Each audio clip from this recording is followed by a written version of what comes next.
Ay hindi, guni-guni mo lang yan. Nakikita mo na nga eh. Paulit-ulit, ang ina makapick up? Ay mali, ako ang tinawag ni ma'am. Alam mo namang ikaw eh. Ay talaga, lumilipad na eroplano? Tingnan ko nga maigi, baka barko yung nasa ere. Ganyan mambara ang pilosopong dalagitang si Jonah. Kung minsay nakakatawa siya, ngunit ang hindi niya alam, nakakabwisit na siya sa mga nakapaligid sa kanya. Kambal na teenager sina Jonah at Jano. Magaspang nga ang ugali ng dalagita. Ngunit kabaliktaran naman ito ang kakambal niyang si Jano na napakabait. Jonah, narito na pala kayo ng kakambal mo. Masiglang pagbati yun ni Lala sa kanyang kaklase na si Jonah at Jano. Ngunit nawala ang kanyang ngiti nang irapan siya ng dalaga. Hindi, picture lang to Lala. Obvious ba? Bakit kailangan pang sabihin na nakikita naman na mata? Bobo talaga. Tabi nga, sayang ang oras ko sa'yo. Sandali, gusto ko lang naman kayong batiin. Kumain na ba kayo? May pagkain akong dala para sa inyo. Malamang, nakapasok nga kami rito sa school, di ba? So nakakain na kami. Tingin mo ba wala kami nanay para maganda ng agahan namin? Bakit ka ba nagagalit? Gusto ko lang naman kayong alukin ng pagkain. Kung gutom kami, hindi kami papasok sa school at mag-aaral. Dahil una sa lahat, mahirap mag-aral ng gutom, no? Hindi mo ba yun alam? O sinasayang mo lang ang pera ng nanay mo kasi simpleng bagay hindi pa makuha ng kukote mo? Hindi ka kasi nag-iisip. Nilagpasan ni Jonah si Lala. Samantalang si Lala naman ay naiwan sa may pintuan ng classroom. Kasama niya ang kakambal ni Jonah na si Jano. Napapalunok na lang si Lala dahil hindi niya inaasahang tatawagin siyang bobo ng babae. Sa buong klase kasi, si Jonah talaga ang gusto niyang maging kaibigan. Bukod sa maganda ito, matalino rin. Ang kaso lang, ubod ng yabang at mahirap kausapin dahil namimiloso po. Gayunpaman, gusto pa ring makuha ni Lala ang loob ng dalaga. Sinulyapan niya naman ang lalaking nasa tabi na hihingi sana ng paumanhin. Lala, pasensya ka na sa kapatid kong si Jonah ha. Isa ka pa, katulad ka lang ng kakambal mo. Ha? Paano magkatulad kami? Hindi naman kita iniisnab. Humingi pa nga ako ng tawad sa'yo eh. Sus, nagpapabango ka lang. Kumpara kasi kay Jonah, isa ka namang loner. Kaya ka mabait kasi yun lang naman ang kaya mong gawin. Hindi tulad ng kapatid mo si Jonah, matalino at magaling. Ikaw lang pa, wag mo nga akong kausapin. Aalis na sana si Lala nang may kumapit sa kanyang balikat at itinulak siya sa pader. Diniin pa siya ron. Jonah, anong ginagawa mo? Bitiwan mo ako, masakit. Wala kang karapatang pagsalitaan ng kapatid ko. Ako lang ang pwede mang api sa kanya. Nagkakaintindihan ba tayo? Oo, sige, pasensya na. Sorry rin, Jano. Hindi na mauulit. Sinasayang mo na naman ang oras ko. Napakapapansin mo talaga. Jano, halika na sa upuan. Ha? Sige. Kayo, anong tinitingin-tingin nyo? Tapos na ang show. Magsibali ka na kayo sa upuan nyo. Mga inutil. Si Lala naman ay napaluhod na lamang sa sahig dahil sa panghihina. Hawak niya ang kanyang balikat habang iniinda ang sakit. Nadat na naman siya ng kanyang guro roon. Oh, Lala, ano nangyari sa'yo? Bakit namimilipit ka dyan? Sir Basyo, wala ito. Masakit lang po ang puson ko. Oh, bakit hindi ka pumunta sa klinik? Magpahinga ka na muna roon o kaya uminom ng gamot. Okay lang po, Sir Basyo. Sure ka ba? O sige, bumalik ka na sa upuan mo dahil magkukwis tayo. Quiz po? Nagmadali si Lala na bumalik sa upuan niya. At katulad ng sinabi ni Sir Basyo, nagpakwis nga ito. Hirap na hirap magsulat si Lala dahil iniinda niya ang balikat niya. Napansin niya naman sa kanyang gilid ang kambal. Sandali, totoo bang nakikita ko? Kumukopya si Jonah kay Jano? Imposible. Si Jonah ang palaging may mataas na marka at laging lowe si Jano. Anong ibig sabihin nito? Bulong yun ni Lala sa kanyang sarili. Nahihiwagaan siya sa nangyayari at gusto man niyang magsumbong kay Sir Basyo ay hindi niya magawa. Mataas ang paghanga niya kay Jonah. Kung hindi lang siguro nito kakambal si Jano, madali lang sa kanya ang lahat para mapabagsak ang lalaki. Okay class, pass your papers. Checkan din natin yan ngayon. Nang matapos ang pagsusulit, tinanong na ni Sir Basyo ang mga scores ng kanyang mga estudyante. Napakunot naman ang noo niya nang tawagin ang pangalan ni Jano. Anong score mo ulit, Jano? Perfect po, Sir Basyo. Perfect? Himala yatang naka-perfect ka ngayon. Nag-review ka ba? Pero imposible. Surprise quiz ang ginawa natin. Ano pong pinalalabas nyo, Sir Basyo? Sabat namang tanong yun ni Jonah. Kaya napatingin ang buong klase sa dalaga. O wala naman. Ikaw ba, Jonah? Ilan ang score mo? As usual, perfect. Hindi naman nakakapagtaka na perfect ang score mo. Pero yung kapatid mo? Teka, hindi kaya't nagkopyahan kayo? Patingin nga ako ng mga papel ninyo. Para saan naman po, Sir Basyo? Hindi ako pupunta sa inyo para ibigay ang test paper ko. Napaka-nonsense. Kung ganon, Jano, akin na ang mga papel nyo. Ngayon na! Nanginginig na kinuha ni Jano ang papel niya. Si Jonah ay ayaw pang ibigay, ngunit pinilit na ni Jano. Jonah, akin na. Baka lalo tayo mapagalitan. At bakit ako susunod sa'yo, ha? Hindi porket una kang lumabas sa sinapupunan ni nanay, susundin na kita. Huwag ka nang matigas ang ulo, akin na. Napakasama mo, Jano. Ngayon lang ako humingi ng pabor sa'yo, ilalaglag mo pa ako. Hindi naman nila malalaman eh. Ako ang aakalain nilang nangopya, kaya akin na. Wala nang nagawa si Jonah nang higitin na ni Jano ang papel. Sumigaw pa si Jonah dahil sa sobrang inis. Gusto niya pa sanang pilasin yun sa harap ng mga kaklase niya at ni Sir Basyo. Ito na po, Sir Basyo. Ha! See? Parehong-pareho ang sagot ninyo. Malamang pareho ang sagot namin, Sir Basyo. Pareho ang perfect eh. Pareho naman kasi ang tanong. At nangangatwiran ka pa, Jonah? Kitang-kita naman kung kailan kayo nagbura at nagpalit ng sagot. Parehong-pareho kayong dalawa. Bakit mo pinagtatakpan mo pa ang kapatid mo? Nagkopyahan kayong dalawa. Kumopya sa'yo ng sagot itong si Jano. Alam niyo naman na hindi ko tinotolerate sa klase ko ang cheating, hindi ba? Wala naman po kayong sapat na pruweba na nagkopyahan nga kaming dalawa. Nakalimutan niyo na po ba, Sir Basyo? Kambal po kami. Malamang iisang takbo ng mga utak namin. Ha! Isa? Mahina ang utak ng isang to. Ikaw ay matalino. Paano isa? Huwag mo nang ipagtanggol ang kapatid mo kung ayaw mong ipatawag ko ang mga magulang niyo rito. Ikaw, Jano, kailan ka ba magtitino? Sinabi ko na sa'yo mag-aral ka para makakuha ka ng mataas na grades. Hindi ang mangopya. Ala sige, 0 ka sa exam ngayon. Pati na rin ang kapatid mo. Napayuko na lang si Jano. Aapila pa sana si Jonah nang pigilan na siya ng kakambal niya. Hayaan mo na, Jonah. Ganun talaga eh. Mabuti na lang din, hindi nila nalaman ang totoo. Mas mahirap yun pag nagkataon. Hindi naman ako makakapayag na ikaw ang pagtawanan nila. Bakit ba ang bait mo? Dapat matuto kang lumaban, katulad ng ginagawa ko. Kung lagi ka nagpapaapi, palagi ka rin nilang pagkakaisahan. Ayos lang, kaya ko naman eh. Ang importante, masaya at okay ka. Ang kaso lang, 0 tayong dalawa sa quiz. Eh di 0 niya, pakiko. Inirapan na lang ni Jonah ang kakambal saka umayos ng upo. Si Sir Basyo naman, dismayadong nakatitig sa kambal bago nagdesisyong lisanin na ang klase. Si Lala naman, patuloy pa ring naguguluhan sa ikinikilos ni na Jonah at Jano. Nakita ko sila kanina, si Jonah ang nangungopya. Posible bang si Jano talaga ang matalino at hindi si Jonah? Pinagbibigyan niya lang ba ang kapatid niya? Lumipas sa mga araw na patuloy pa rin sa pagmamasid si Lala sa dalawa. Hanggang sumapit ang araw ng kanilang examination, ganun pa rin ang nakikita niya. Si Jonah ang palihim na nangungopya kay Jano. Jonah! Jano! Kayong dalawa! Hindi ba't pinagsabihan ko na kayo? Bakit ginawa niyo na naman? Sigaw yun ni Sir Basyo na nabulabog ang buong grade 10 students. May mga taga-kabila pang seksyon na nakiusyoso para masaksihan ang away ng isang guro at ng isang estudyante. Ano na naman po bang problema niyo, Sir Basyo? Kung sagutin mo ko, parang wala ka ng respeto ah. Bakit? Pinapahiya niyo na naman kami, di ba? Lalo ng kapatid ko.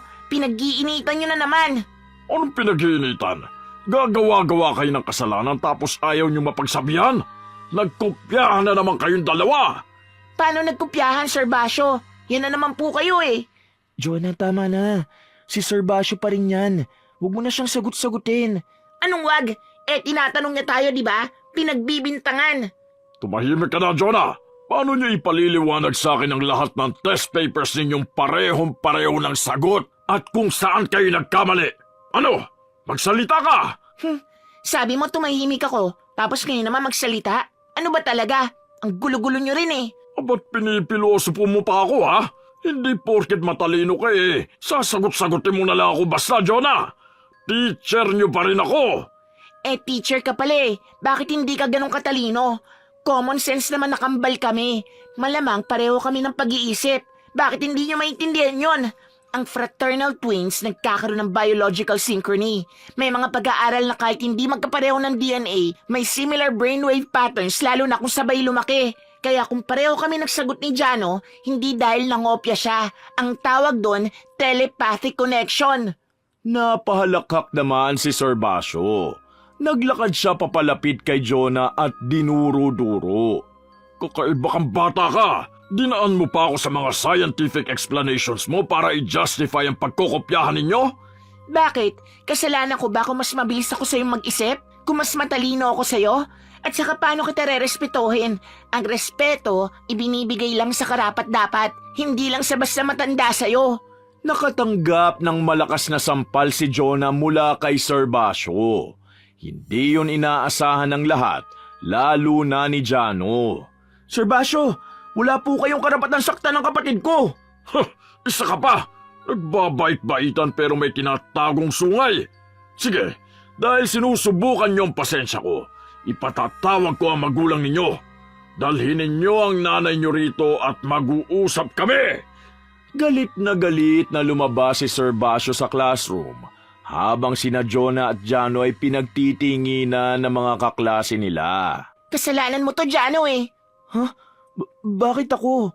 Tinulak lang ni Jonah ang kapatid niya sa kapadabog na tumakbo paalis.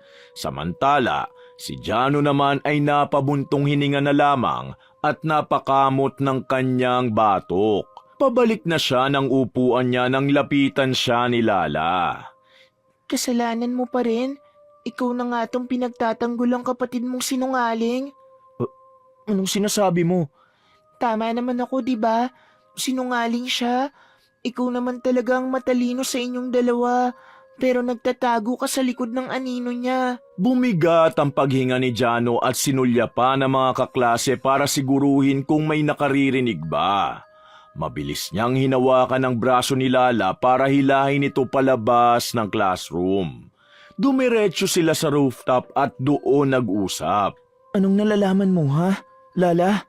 Lahat. Si Jonah nangungopya sa'yo. Hinahangaan ko pa naman siya pero ayos lang. At least may magagamit na akong dahilan para maging magkaibigan kami. Binabalak mo bang i-blackmail ang kapatid ko? Hindi, Jano. Ibang iba-blackmail ko. Dahil mukhang mahal na mahal mo ang kapatid mo, mas mahal mo kaysa sa sarili mo, gagawin mo ang gusto ko. Tulungan mo ako maging kaibigan si Jonah kung ayaw mong sirain ko siya. Malalaman ng lahat na siyang mahina ang utak at ikaw ang matalino. Panigurado magagalit siya sa'yo at ikaw ang sisisihin niya, katulad ng ginawa niya kanina. Natinag naman si Jano, ngunit nagpa siyang iwan na lang sila laron sa rooftop. Papasok na sana siya sa klase nang makita niya si Jonang nandun sa hallway at dadaanan ng sahig na bagong linis lang ng janitor. Mabilis niya itong pinuntahan para pigilan. Jonah, ano bang ginagawa mo? Nakikita mo nang naglilinis si Manong Celso eh. Manong Celso, pasensya na ho sa abalang ginawa ng kapatid ko. Tutulungan ko na lang ho kayo maglampaso. Bakit ka naman tutulong maglampaso? Janitor ka ba, Jano? Kasama yan sa trabaho niya. Kaya kahit dumihan ko pa to, walang masama sa ginagawa ko. Manong Celso, anong ginagawa nyo? Bakit dinudumihan yung sapatos ko gamit ang mop? Bakit iha? Dinudumihan mo rin naman to sahig, hindi ba? Patas lang tayo.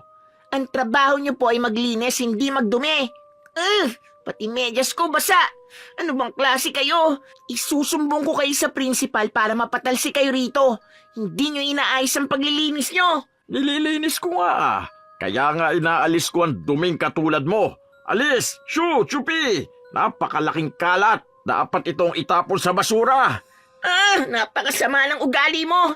Sino ka ba? Janitor ka lang naman dito ah. Eh bakit? Sino ka rin ba? Estudyante ka lang naman dito ah! Hindi mo yata ako nakikilala. Ako ang pinakamatalinong estudyante sa school na to. Hindi ako naniniwala. Base sa pananalita mo, para kang lata na walang laman. Ang matalinong tao nag-iingat ng kanyang salita.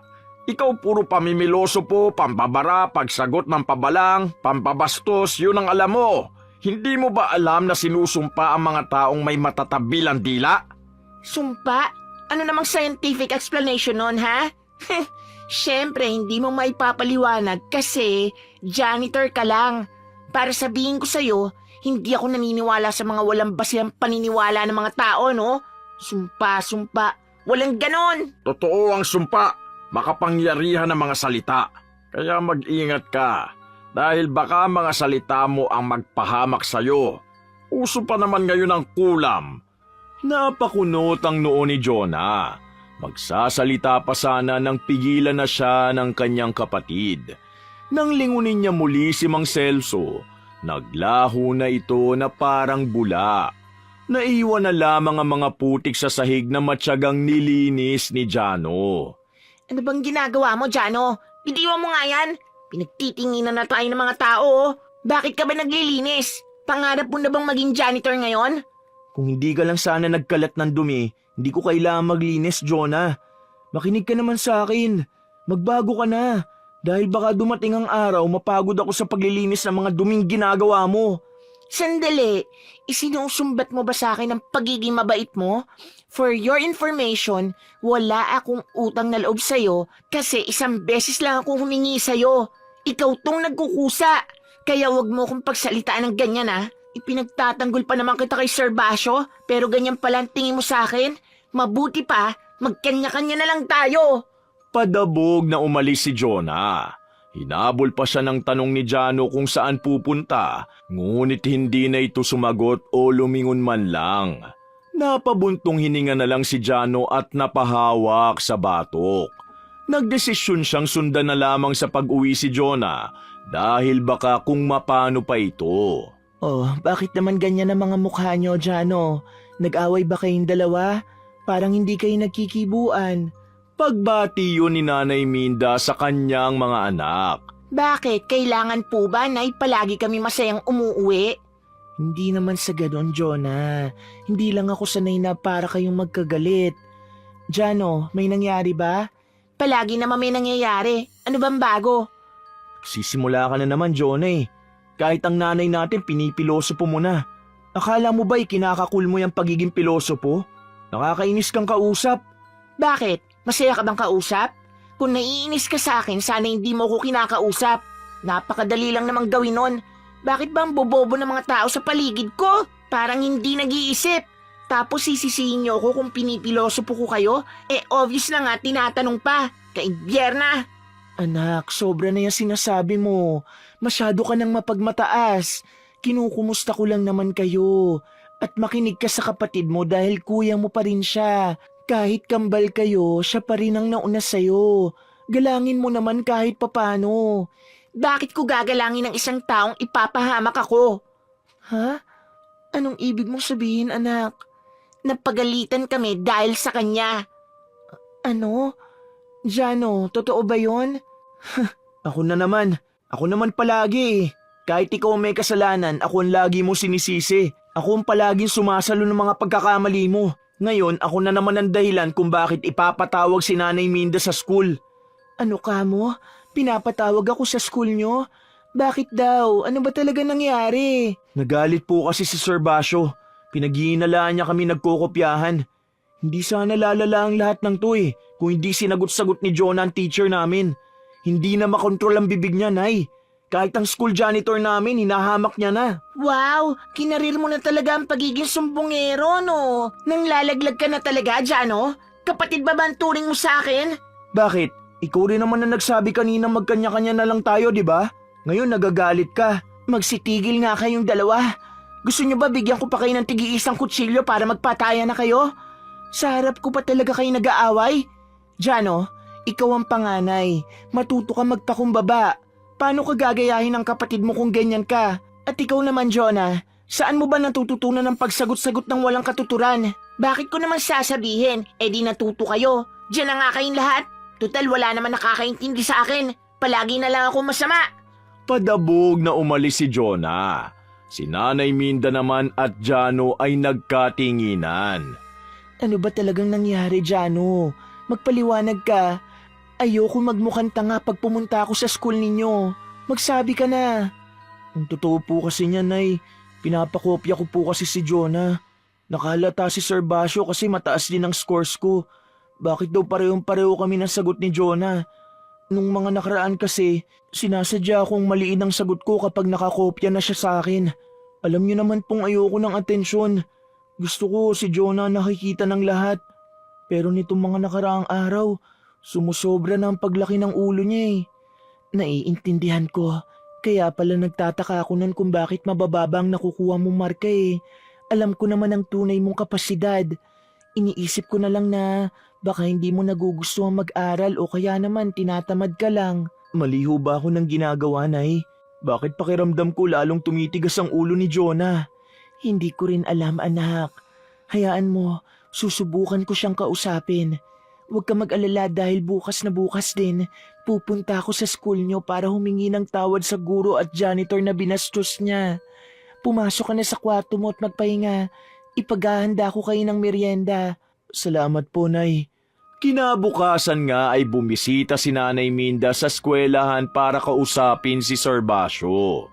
Samantala, si Jano naman ay naglalakad sa hallway nang makasalubong si Lala. Kumusta? Mukhang mabubunyag na ang katotohanan ah. Ano na lang kaya ang iisipin ni Sir Basyo?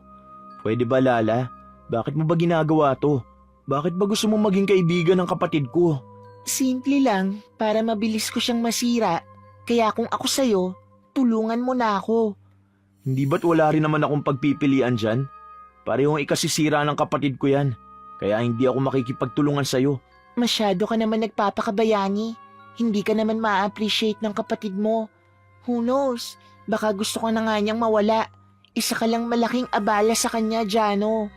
Natigilan si Jano sa sinambit na yun ni Lala. Humahalakak pa ito nang umalis habang pinaglalaruan ng buhok.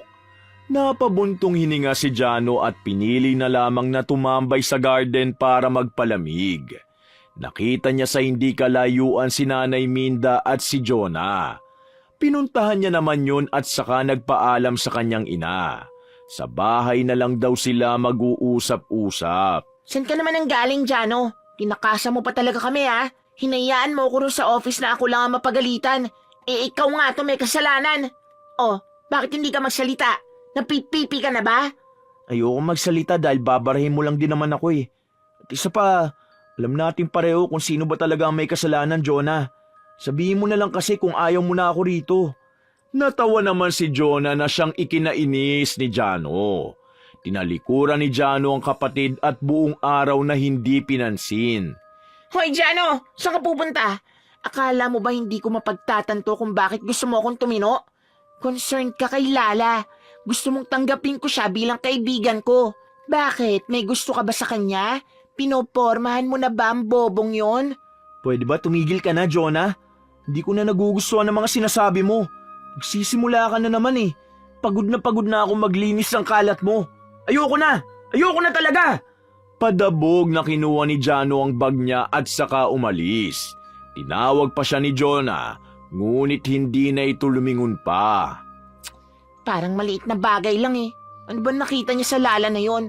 Ang bubita naman. Ako ba ang tinutukoy mo ha, Jonah? Para sabihin ko sa'yo, ang tinatawag mong bubita ang may hawak ng sikreto mo. Sinabi sa akin ni Jano lahat. In fairness, matalino ka naman talaga. Matalinong manloko ng kapwa. Ikaw itong bobo na nangongopya sa kapatid mo. Ang lakas mo rin na kinukuha mo sa kapatid mo ang karangalan. Alam mo, maling ginusto kong maging kaibigan kita eh. Dahil mas masahol ka pa sa hayop. Sana mamatay ka na at daling ka sa langit na mapagmataas mong pag-uugali. O kaya naman, ilubog ka sa lupa dahil masyado ka ng mayabang. Tinulak ni Lala si Jonah kaya tumama ang likod ng babae sa pader.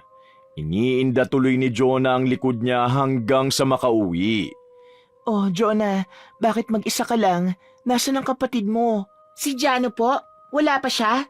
Kaya ako nga hinahanap kasi wala pa siya. Bakit hindi kayo magkasama? Nag-away na naman ba kayo? Baka nandyan lang yon. Uuwi din yun, Nay, kapag nagutom. Sige ho, pupunta na ako sa kwarto ko. Kanina pa sumasakit ang likod ko eh. Pumasok na si Jonah sa kanyang kwarto at nagpalit na ng damit. Tinignan niya ang likod sa salamin at napakunot ang noon niya nang makitang may itim na lumalaki roon. Ano to? Kagagawang ba to ng pagtulak sa akin ni Lala kanina? Kapag lumala to, sisingilin ko siya ng pampadoktor. Bakit parang nangihina ako? Para akong lalagnatin. Mabuti pa, humiga na lang muna ako sa kama para makapagpahinga. Maraming nangyari ngayong araw at deserve ko matulog na maaga. Ngunit nakailang ikot na siya sa kama, hindi pa rin siya makahanap ng tulog. Hindi siya mapakali dahil nararamdaman niyang parang may kumukulo sa kanyang likod. Ang kati! Ano ba nangyayari sa balat ko? Parang sinusunog. Lumalala ba? Kagagawang talaga to ng bobitang yon. Isusumbong ko talaga siya kay Nanay Minda. Pinilit bumangon ni Jonah upang silipin sa salamin ang likod niya. Subalit nanlaki ang mga mata niya nang unti-unting nalalagas ang kanyang buhok, kasabay ng lumalaking hiwa sa kanyang ulo. Bakit nakikita ko na ang utak ko sa ulo ko? Anong nangyayari sa akin? Tumalikod siya sa salamin at doon nakita niya rin ang paglala ng itim na humahawa sa buo niyang katawan. Gumagapang ang mga ugat kaya naman hindi niya na napigilang sumigaw. Jonah, anong problema? Bakit ka sumisigaw? Ay, mahabaging langit. Anong nangyayari sa'yo? Nanay Minda, tulungan mo ako!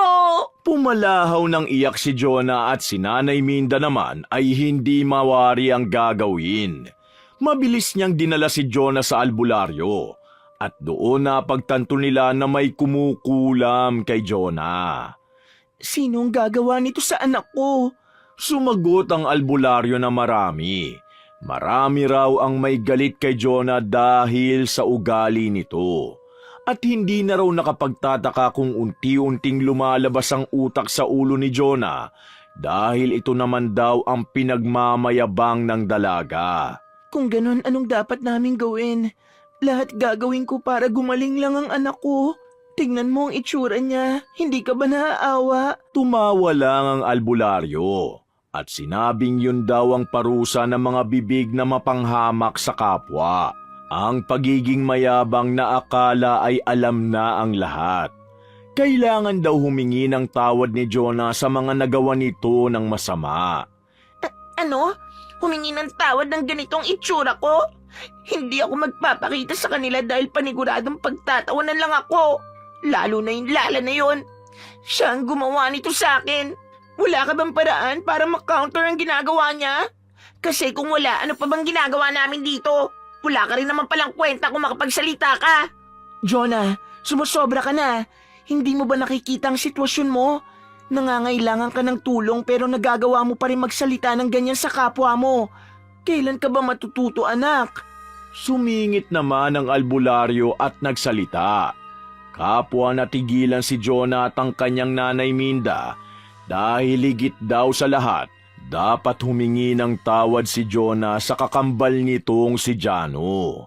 Anong ibig sabihin ng albularyo, Jonah? Nag-away na naman ba kayo ng kapatid mo? Talaga bang hindi mo na siya nirespeto? Bakit ba ang tigas-tigas ng ulo mo, ha? Mahal na mahal ka ng kuya mo.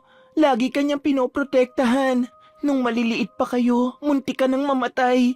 Natutulog ka nung nasusunog ang bahay natin. Lumabas kaming saglit ng papa niyo. Ang ginawa ng kuya Jano mo, hinila ka niya hanggang sa makalabas kayo ng bahay. Walang ibang inisip ang kuya Jano mo kundi ang kaligtasan mo. Tapos magiging ganyan ka pa sa kanya. Kaya ba hindi pa siya umuwi dahil sa'yo? Napayuko si Jonah at hindi na nakapagsalita. Sunod-sunod na tumulo ang luha sa pisngi.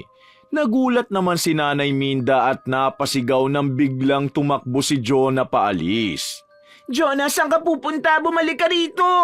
Hindi yun pinakinggan ni Jonah at saka patuloy na binaybay ang kagubatan. Wala na siyang pakialam kung may makakita sa kanyang iba sa ganung kalagayan. Ang mahalaga ngayon, mahanap niya ang kanyang kapatid. Jano! Jano, nasan ka? Sagutin mo ako! Magpakita ka, please! Alam kong nandyan ka lang, nararamdaman kita! Malapit ka lang sa akin! Jano, please, nakikiusap ako sa'yo! Natigilan si Jonah nang may marinig siyang kaluskos, pati na rin ang impit na sigaw. Jano, ikaw ba yan? Jano, ano nangyayari sa'yo? At bakit pareho tayo nahihirapan? Nariyan ka na pala, Jonah. Nagugustuhan mo ba nakikita mo kay Jano? Oops, kambal nga pala kayo, kaya pareho kayo ng pinagdadaanan. Biruin mo yun, sa isa ko lang ginawa, pero dalawa kayo naapektuhan. Sinasabi ko na nga, ba't kagagawan mo to? Hayop kang babae ka, ano ba talagang gusto mo ha? Anong gusto ko? Mabuti na lang at natanong mo. Hindi ko inaasahang darating talaga ang araw na to na babaliktad ang mundo. Binigyan kita ng pagkakataong maging kaibigan ko, pero hindi ka pumayag. Sinaktan mo pa ang lolo kong janitor. Wala ka talagang pinipili. Ngayon magdusa ka. Pasensyahan na lang tayo, Jano, dahil madadamay ka. Total enabler ka rin naman eh. Tinanggal ni Lala ang hoodie niya at doon nakita ni Jonah ang totoo nitong anyo. Kasabay ng nakakahindik nitong paghalakhak ay ang pagbuga ng malalamig na hangin sa paligid. Ngunit pumapaso yun sa balat ng kambal. Jonah, dito ka sa likod ko. Ako nang bahala sa kanya. Poprotektahan kita. Pagbilang ko ng 3, tumakbo ka na. Tumakas ka. Huwag ka nang bumalik dito at hayaan mo na ako. Pero Jano, hindi ko pwedeng gawin yon. Hinanap nga kita tapos ngayon nakita na kita, iiwan pa kita. Hindi pwede. Hindi ako papayag na bumalik sa bahay nang hindi ka kasama. Kasalanan ko tong lahat, kaya pwede ba hayaan mo kung ako na lang ang lumutas? This time pagbigyan mo ko. Malaki na ako, Jano. Hayaan mong ako naman ang pumrotekta sa'yo. Nakakatawa kayong dalawa. Lalo ka na, Jonah. Talaga bang naririnig ko sa'yo mga salitang yan? Hindi bagay. Napaka-plastic. Huwag ka na magbait-baitan. Dahil huli na ang lahat para magsisi ka pa. Ang dapat sa'yo mamatay. Inilabas ni Lala ang manika at saka karayom bago pinagtutusok at ang kambalang nakaramdam nun pareho. Tama na, Lala. Kung gusto mo ako mamatay, patayin mo na lang ako. Huwag mo nang idamay ang kapatid ko. Huwag mo nang gamitin ang manikang yan. Ako na lang. Total ako naman talaga ang gusto mo, di ba? Pinilit na tumayo ni Jonah saka lumapit kay Lala. Kinuha niya ang manika at itinapon. Samantala, si Lala naman ay nakangisi at hinawakan ang leeg ni Jonah.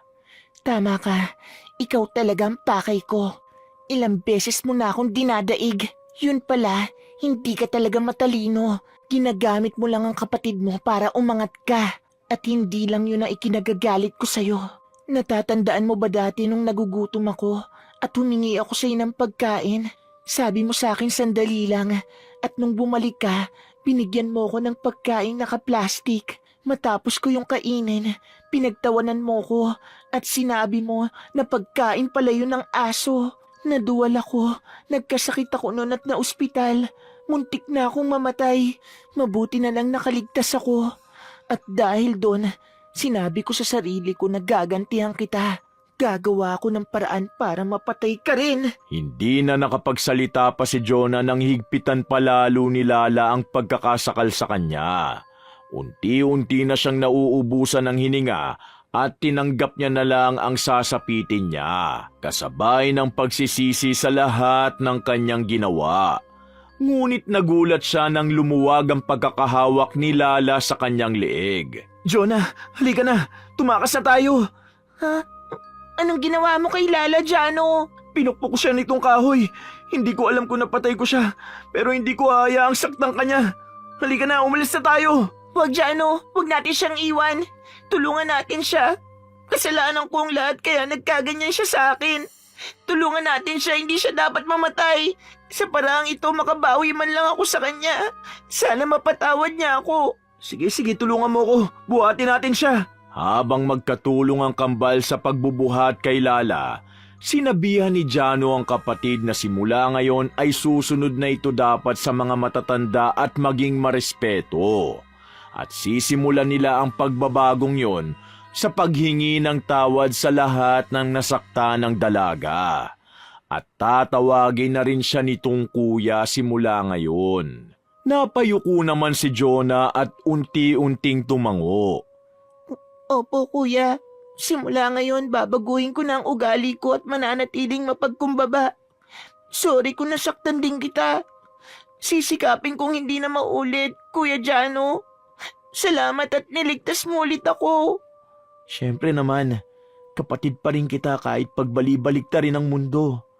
Niyakap ni Jano ang kakambal. Si Jonah naman ay patuloy na umiiyak hanggang sa maihatid na nila si Lala sa ospital at maipagamot ito. Mabuti na lamang at nakatulog lang si Lala dahil sa paghampas na yun ni Jano. Hinintay nilang maalimpungatan ito. At nang magising nga ito, nanghingi ng tawad si Jonah sa kanya.